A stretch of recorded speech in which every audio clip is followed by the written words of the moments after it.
बिस्मिल्लाहिर्रहमानिर्रहीम। अस्सलाम वालेकुम व्यूवर्स, आपको वाज़ेह तौर पे बताता चलूँ कि इस वक्त पाकिस्तान में बहुत सारे फलाही प्रोग्राम्स काम कर रहे हैं गुर्बत और बेरोज़गारी के ख़ात्मे के लिए, लेकिन बेनज़ीर इनकम सपोर्ट प्रोग्राम और एहसास प्रोग्राम टॉप पे जाने वाले फलाही प्रोग्राम हैं जो कि बहुत हद तक गुर्बत और बेरोज़गारी को कवर कर चुके हैं, यानी ख़ात्मे के लिए बहुत ज़्यादा लोगों को सहूलियात फराहम कर रहे हैं। मैं आज इस वीडियो के तवज्जुह से बेनज़ीर इनकम सपोर्ट प्रोग्राम और एहसास प्रोग्राम के हवाले से ख़ास तौर पे शादीशुदा लोगों को बहुत अहम मालूमात फराहम करने वाला हूँ। आपने वीडियो को मुकम्मल सुनना है, 2-3 मिनट की वीडियो है। जब आप आते हैं तो वीडियो को मुकम्मल सुना करें ताकि आपके पल्ले कुछ न कुछ पड़ जाए।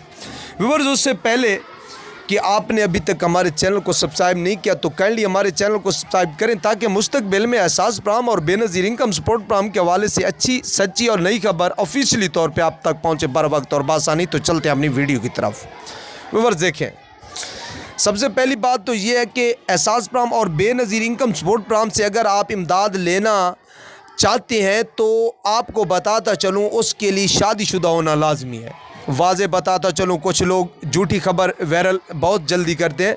मैं आपको बताना चाहता हूँ कि एहसास प्रोग्राम और बेनज़ीर इनकम सपोर्ट प्रोग्राम में गैर शादीशुदा लोग शामिल नहीं हो सकते, शादीशुदा लोग शामिल हो सकते हैं कुछ शराइत पे।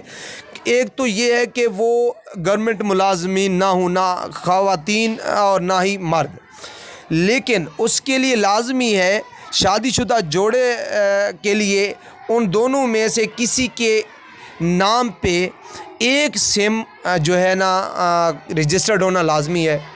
उन दोनों के शनाख्ती कार्ड शादीशुदा के बने होने चाहिए। ये नहीं कि शादी हो गई और शनाख्ती कार्ड की वैलिड डेट 3 साल बाद की पड़ी है तो शादीशुदा का नाम बनवाएं। नहीं, शादीशुदा का शनाख्ती कार्ड हो, सेम नाम पे हो। फिर क्या करें, 8171 पे जल्द अज जल्द अपना शनाख्ती कार्ड नंबर खातून सेंड करें और मर्द भी सेंड करें और इन दोनों प्रोग्राम में शामिल हो जाएं। इसके अलावा अगर कुछ कहना चाहें तो